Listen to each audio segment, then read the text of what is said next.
गौतम बुद्ध से एक व्यक्ति ने पूछा कि रोज रोज सत्संग सुनने से क्या लाभ होता है। तो गौतम बुद्ध उसी का जवाब देते हैं। चलिए देखते हैं उन्होंने क्या कहा, इसमें क्या होता है। चलिए सुनते हैं। बात उस समय की है जब गौतम बुद्ध काफ़ी प्रसिद्ध हो चुके थे।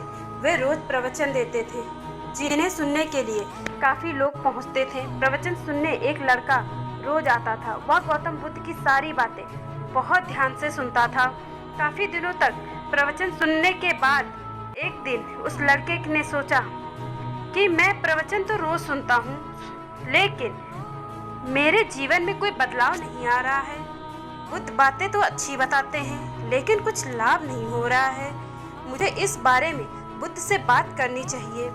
अगले दिन लड़का बुद्ध से बात करने की इच्छा लेकर पहुंच गया। बुद्ध का प्रवचन शुरू हुआ और वे कह रहे थे कि अगर कोई व्यक्ति हम पर गुस्सा करता है तो वह हमसे ज़्यादा खुद का नुकसान करता है। अगर हम भी दूसरे व्यक्ति के गुस्से का जवाब गुस्से में ही देते हैं तो हम भी खुद का नुकसान कर लेते हैं। बुद्ध की ये बातें सुनते ही लड़का खड़ा हो गया और कहने लगा कि तथागत, मैं बहुत दिनों से आपके प्रवचन सुन रहा हूँ, लेकिन मेरे जीवन में कोई बदलाव नहीं आया। मुझे तो प्रवचन सुनने से कोई लाभ नहीं हो रहा है। बुद्ध ने अपने प्रवचन बीच में रोके और उस लड़के की बात सुनने लगे। जब वह लड़का चुप हो गया तो बुद्ध ने उससे पूछा कि तुम कहाँ रहते हो? लड़का बोला, मैं श्रावस्ती में रहता हूँ। बुद्ध ने कहा कि श्रावस्ती से यहाँ तक की दूरी कितनी होगी और यहाँ आने में कितना समय लगता है? उस लड़के ने बुद्ध की बातों का उत्तर दिया तो बुद्ध ने कि यहाँ आते कैसे हो? उसने बताया कि मैं कभी पैदल आता हूँ, कभी सवारी का कोई साधन मिल जाता है तो उससे आ जाता हूँ। बुद्ध ने फिर एक नया सा प्रश्न पूछ लिया कि क्या तुम यहाँ बैठे बैठे अपने घर पहुँच सकते हो?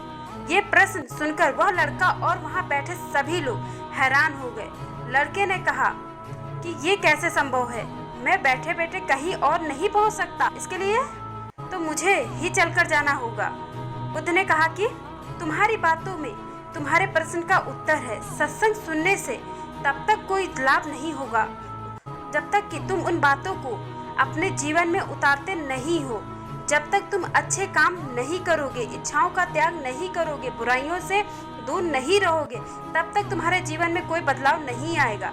सिर्फ प्रवचन सुनने से, यहाँ बैठने से जीवन में कोई बदलाव नहीं आएगा। बुद्ध ने आगे कहा कि अगर तुम कुछ अच्छा करना चाहते हो, उसके लिए तुम्हें प्रयास करने होंगे। विचार करने से काम नहीं होगा। सत्संग में तुम्हें सही गलत बातों की जानकारी मिलती है, लेकिन उन्हें अपने जीवन में किस तरह से उतारना है ये तुम्हें ही तय करना होगा। तुम्हें प्रयास करने होंगे, तभी जीवन में सुख, शांति और सफलता है। सत्संग करते रहने से हमारी बुद्धि पवित्र रहती है और हमारा मन गलत बातों से बचा रहता है। अगर हम सत्संग नहीं करेंगे तो हमारे विचार भटक सकते हैं। इसलिए अच्छी किताबें पढ़नी चाहिए, अच्छे लोगों की संगत में रहना चाहिए। धन्यवाद।